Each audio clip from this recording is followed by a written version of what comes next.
Magdadrive ako hanggang Baguio. Magdadrive ako hanggang Bicol. Magdadrive ako hanggang Batangas. Tapos magsuswimming doon.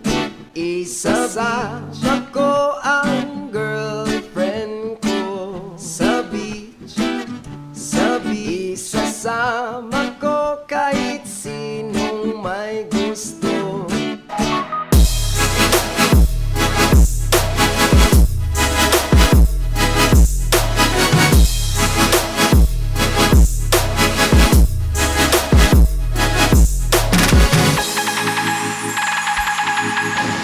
Good morning mga Kalfa TV! Isang umaga at isang bagong daan yung dadaanan natin ngayon.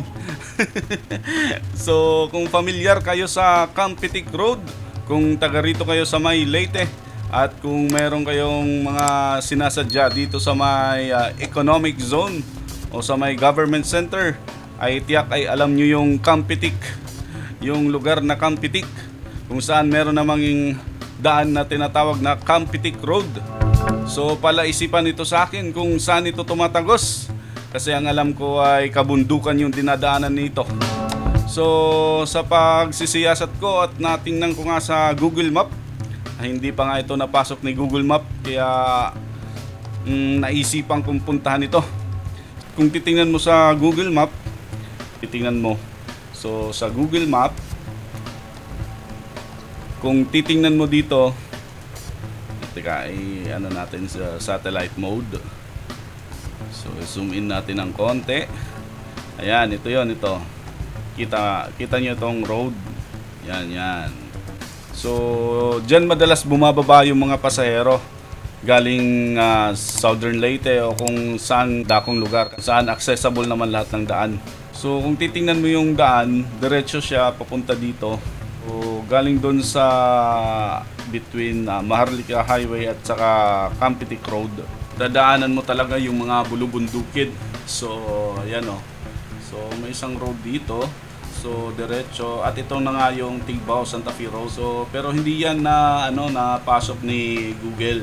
So kung titingnan nyo, itadrop natin to si Yellow Man. Yan o. Wala siya dito. Kung titingnan mo sa Google Map, dito lang yung napapasukan niya o. Tingnan nyo. Isang masukal na lugar. So magte-take risk ka kung puntahan to, pasukin kung saan nga ba ito tatagos, kung meron na ba itong daan na sementado papunta dun sa sinasabing Tigbao Road, Tigbao Santa Fe Road. So ayan o, tingnan nyo, isang masukal. So kung ganito yung madaanan natin, maya hindi na tayo tutuloy, kasi kung titingnan nyo, pag pinindot ko to, biglang nagbabago. Ayan o. So parang hindi siya updated. So titingnan mo, parang lumiko yung yung Google vehicle, yung nag-ano ng map. Yeah, tingnan natin. So ayan na nga mga Kalfa TV. Samahan nyo akong pasukin yung isang masukal na lugar ayon sa Google Map. So samahan nyo ako at maglakbay sa unknown na road. So ang Campetic Road ay isang kilala lalo na sa mga empleyadong nagtatrabaho dito sa may Pawing, Palo, Leyte at sa government center. So kasi yung Campetic Road, yun yung madalas sabihin sa sa van o sa mga SUV kung saan sila bababa. So ito yung Campetic Road mga Ka-Alpha TV. Yan sa kaliwa, yan yung papunta dun sa kabundukan. Kung kakanan ka naman, yun yung papunta dun sa sa Maharlika Highway, Baybay Road. Yun. So ayan. So kung diretsohin naman natin, ito yung papunta dun sa Tacloban kung kakaliwa ka. Kung kakanan ka naman, babalik ka dito sa may sa may Campetic between Baybay Road. Ito yun. So kung kakanan ka dyan, yun yung papunta dun sa sa bundok. Yan. So kung diretso ka naman, yun yung galing sa Palo, Leyte. So dito sa economic zone, madalas bumababa yung mga pasahero. Kaya ang madalas na sabihin nila yung Campetic Road. So sa likod naman ay yung galing sa Tacloban City. Ayan o. So galing doon sa may GNF, kakanan ka dito at papasok din doon sa kabundukan ng Kampitik. So tara't alamin natin kung ano yung nandun, anong mga barangay yung dadaanan natin at kung gaano kaganda yung lugar. Kasi alam ko isang masukal at isang kabundukan yung lugar. Kaya tara, samahan niyo ako mga ka-Alpha TV.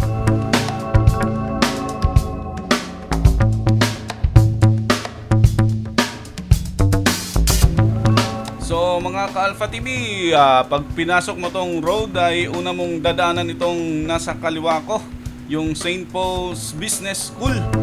Isang kilalang school para sa mga matatalinong CPAs na nakapagtapos na. Okay, so ito yung galing sa Capitol, sa bagong Capitol dito sa kaliwa. So yung galing naman sa kanan, ito yung galing sa Tacloban City. Ayan, kung makikita mo. At kung didiretsuhin mo ay yun na nga yung papunta doon sa may kabundukan na hindi pa nating alam. Kaya samahan niyo akong tuklasin at alamin kung anong nandun sa dulo ng daan na to. Hindi ko pa alam kung anong meron doon, kaya sabay-sabay tayong ma-surprise kasi tingnan nyo naman yung ganda ng kabundukan. Tara, tara!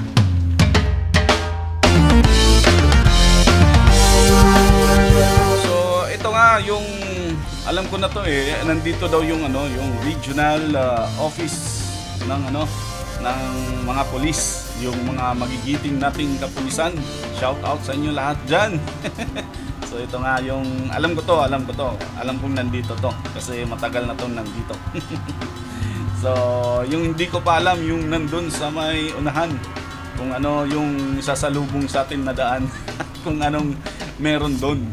Kaya pagdasal nyo yung kaligtasan ko. Tara!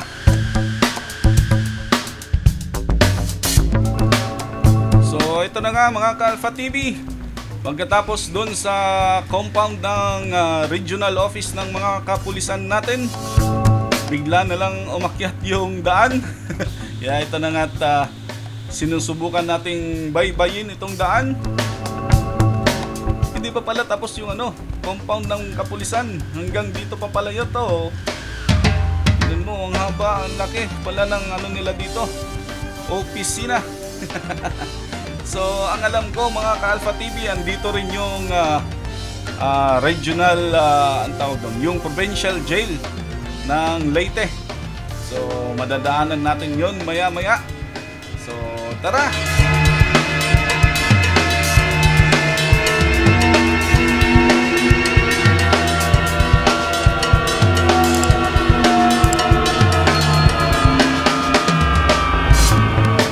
Ito na yata yon mga ka-Alpha TV, at ito na nga yung provincial jail ng Leyte. Yan laki din pala So gusto nyo kayong mag-avail ng isang room dito? Shout out sa mga kaibigan natin nandyan sa loob. Sana ay bumait na tayo para hindi na tayo bumalik dyan sa loob. So, yan, mayroon pang doon, paakyat. So, unang barangay mga ka-Alpha TV, yun, may nakasulat, Kauswagan, Leyte. Yan Kauswagan, Palo, Leyte. Para magpipiesta din yata dito. At may liga pa nga sa kaliwa. Ayan mga ka-Alpha TV, isang barangay yung nadaanan natin. Unang barangay, Kauswagan, Palo, Leyte. Yun.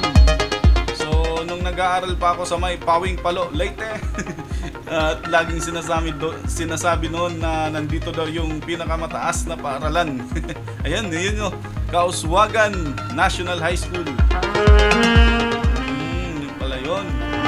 Sinasabing paaralan na nasa taas ng bundok. Yun pala yun. So, ang ganda ng paligid. Ang dami nila. Ayun, nagpapabomba pa. Pagbigyan.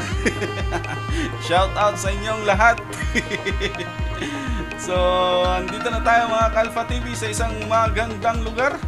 At ay hala, parang ito na nga yung katapusan ng ating paglalakbay. Dulo na yung sementadong daan. Ay hindi, meron pa. Tutuloy pa tayo mga ka-Alpha TV. So anong barangay kaya ito? So pangalawang barangay na dadaanan natin. Anong nakasulat? Anong barangay kaya to? Ang ganda ng bahay sa kaliwa. Wala, hindi ko alam yung barangay. Tingnan na lang natin sa Google mamaya pagkatapos. Ang ganda ng mga pine tree. Siguro ang lamig ng lugar dito, mga ka-Alpha TV. Ang ganda, oh. Okay naman yung daan, sementado. Ang di ko lang alam mga ka-Alpha TV kung lumagpas na tayo dun sa huling napuntahan ni Google Map. Kasi parang hanggang dun lang sila dun sa bandang Kauswagan. Dun sa nakita ko sa Google Map. Siguro dito hindi na nila napasok to. Kaya buti na lang at sementado pa. Kaya alamin pa natin yung nandun sa may unahan. Kung makakadaan ba tayo o tatagos dun sa may Tigbao, Santa Fe Road. Tara!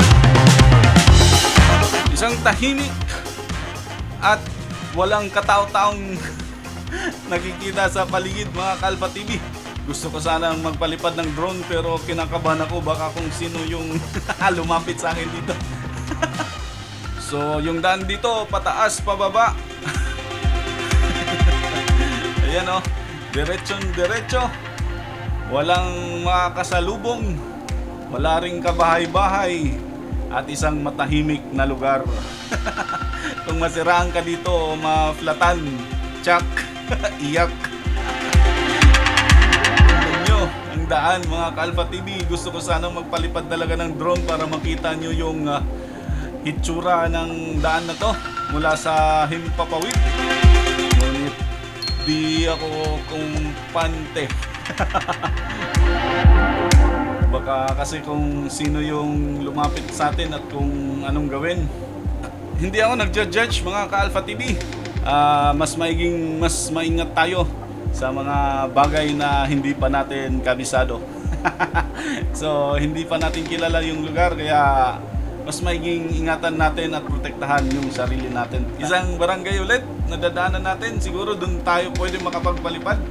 So subukan natin doon sa may mga tao para at least safe tayo, ano? Yan ito. Sige mga ka-Alpha TV, maghanap lang ako ng pwesto.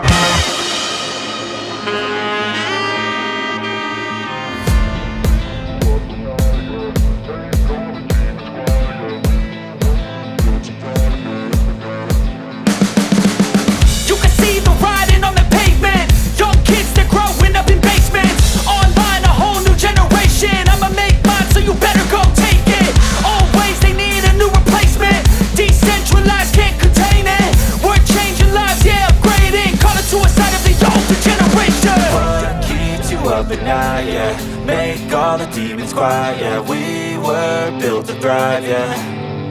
I think that we've all had enough. What keeps you up at night, yeah. Make all the demons quiet, yeah. We were built to thrive, yeah. I think that we've all had enough. Yeah, I think that we've all had enough. Sick of dealing with the old plan. They know that we're calling it wrong. You got me like, oh yeah, I think that we've all had enough. Sick of dealing with the old plan. They know that we're calling it wrong. Hey, it's too late to try to go contain it. A generation fueled by creation. We live lives on a small screen nation. We control the airwaves, no negotiation. I refuse to think we need saving. Something good will come from creation. And when we think that the world is too anxious, we'll adapt, evolve, survive and save it. What keeps you up at night, yeah. Make all the demons quiet, yeah. We were built to thrive, yeah. I think that we've all had enough. What keeps you up at night, yeah. Make all the demons quiet, yeah. We were built to thrive, yeah. I think that we've all had enough. Akalain nyo yun mga ka-Alpha TV, nakita ko yung bahagi ng Bangon River. Mula sa Impapawid ay nakikita ito. Isang magandang lugar mga ka-Alpha TV dito sa kaliwa ko. Di ko mapigilang hindi ito balikan, kaya tingnan muna natin. At sana'y makita nyo ng klaro dito sa screen. At teka lang, at pwesto lang ako doon sa may bandang taas ng bundok na to. O ayan nga mga ka-Alpha TV. Tingnan nyo dito banda sa may taas kung ano yung nakita ko, napabalik ako dito. Swear I won't Ayan, forget ang this. ganda, Why do mga I ka-Alpha regret TV? this? In my Yan, oh. mind reckless, thoughts are feeling endless. Sitting up, I'm breathless, anxiety's infectious. I feel so defenseless, but Medyo matagal na tayo nagtra-travel mga ka-Alpha TV. Sana ay makaabot tayo hanggang dulo. Ay, ito na pala. Wait. So, sa kaliwa papuntang Santa Fe, pakanan ay papuntang Tacloban. until I let go, I feel so lost, never at home. Need to be strong, every breath hold. Cause I can't move on till I let go. I can't move on till I let go. I feel so lost, never at home. Need to be strong, every breath hold. Cause I can't move on till I let go.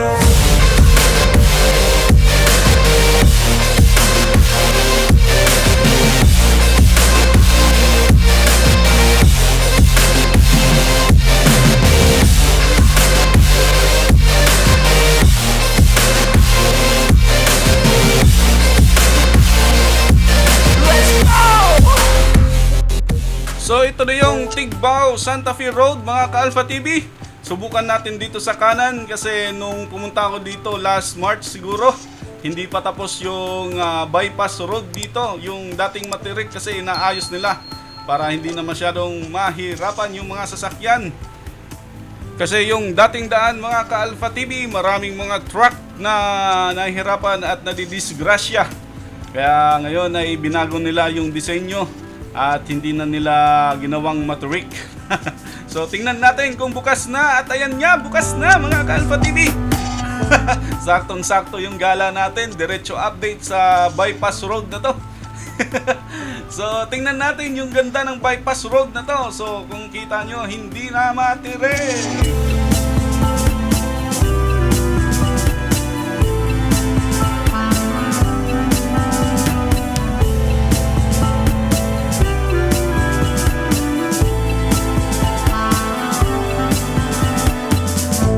So kung manggagaling kayo mga ka-Alpha TV sa may Ormoc Road, Carigara o Ormoc Carigara Road, so pwede ka nang kumaliwa doon sa may Santa Fe Leyte traffic light. At dadaanan mo to at didiretso na to papuntang Diit, Tacloban. Oo. So mas madali na yung biyahe nyo at hindi na kayo dadaan sa matraffic na daan doon sa may Maharlika Highway. So dito na yung isa pang option. Ang galing! So kung manggagaling ka mga ka-Alpha TV sa Tacloban City at babaybayin mo tong daan na to papuntang San Juanico Bridge, so liliko ka dito sa kaliwa para pumasok sa Tigbao Road. At kung manggagaling ka naman doon sa may San Juanico mula Luzon hanggang Samar, hanggang Bicol, hanggang sa Manila, ay kakanan ka naman at dadaanan natin itong Holy Cross Cemetery, kung saan nakalibing yung mahal natin sa buhay. Shout out sa inyo lahat dyan. So kulang-kulang 6 na minuto galing dun sa may Diit. Mararating na yung bypass road na to.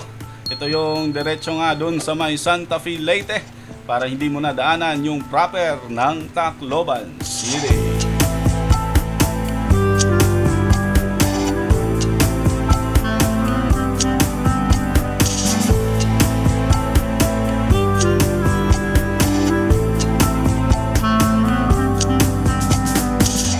So binalik-balikan ko talaga yung daan na to mga ka-Alpha TV para mas maintindihan nyo kung saan ito dumadaan at saan liliko. At may isa pa tayo ditong makikita mga ka-Alpha TV, yung bypass road na nanggagaling sa may San Juanico Bridge. Ayan mga ka-Alpha TV, yan yung galing doon sa may San Juanico. Tatawid siya dito sa may Tigbao Road. At ito naman yung galing dito sa may bypass road. Galing ito sa may sa may Kaibaan. Ayan Kaibaan, Tacloban City. At yun yung galing sa may sa may San Juanico Bridge. Doon at tatawid siya dyan sa may Tigbao Road. At didiretso papunta doon sa may Kaibaan Bypass Road. So, konting tis na lang to mga ka-Alpha TV at matatapos na rin. At dire-diretso na rin yung daan. Hindi ka na dadaan doon sa may Maharlika Highway na sobrang traffic. Lalo na may sa may Diit at sa may Nula-Tula. So, ayan mga ka-Alpha TV. Nakikita nyo yung circumferential road. Yan yung galing doon sa may Kaibaan Road. At kung liliko ka sa kaliwa,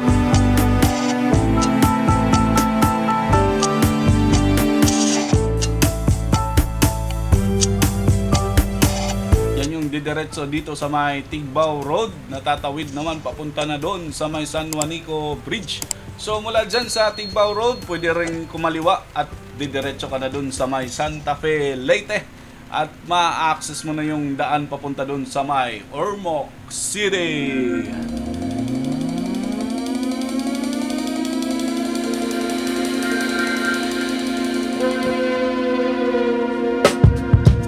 Ayan nga mga ka-Alpha TV.